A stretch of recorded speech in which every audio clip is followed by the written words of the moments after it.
After several years of reliable service, I noticed my treadmill was starting to squeak every time I took a step.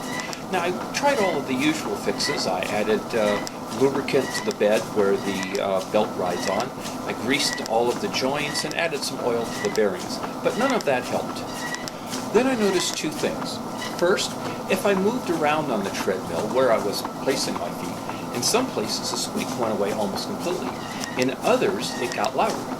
The second thing was that this didn't really sound like a squeak. It sounded more like a rub or a buzz. What I had remembered is that the underside of the belt is actually quite rough, like it has a diamond petter embedded into it, and that anything that was raised on this surface would rub on that if this had been pressed down a little bit more and create that sort of rubbing sound.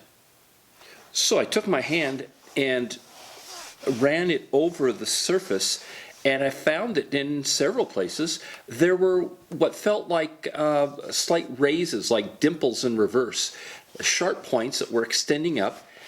Normally these would ride below the surface here, so it wouldn't rub, but when you stepped in that area, it forced the belt down. It would rub over the tops of those sharp points and create the rubbing noise.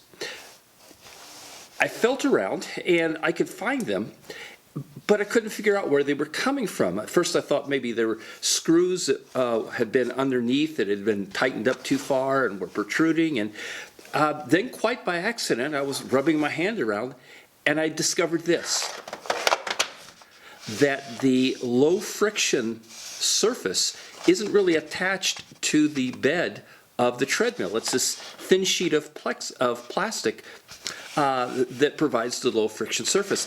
And underneath that I found a small piece of wood that somehow had gotten blown in underneath the surface and was creating that raised point. I removed it and then I felt around some more and found several others that were also underneath there, contributing to the rubbing noises. And I removed all of those and thought I was home free.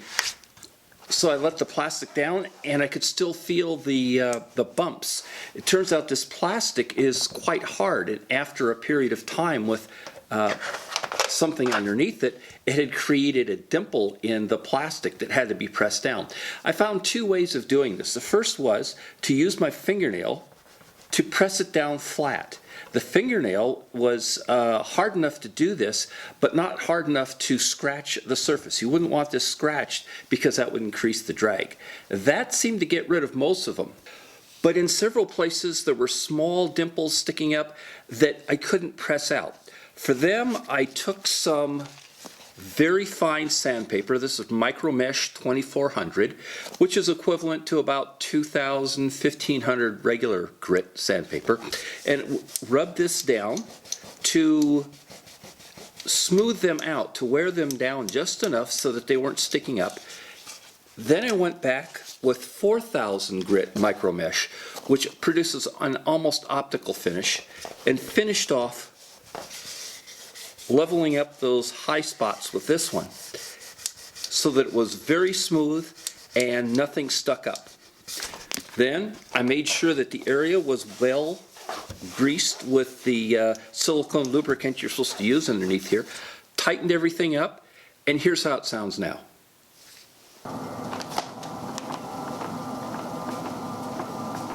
The squeak or rubbing or buzzing, whatever you want to call it, was completely gone. So if your treadmill is making this sort of sound, you might want to try sliding your hand between the belt and the bed it rides on. And if you feel any sharp points or bumps down there, the odds are that's where the sound is coming from. And if so, now you know how to fix it.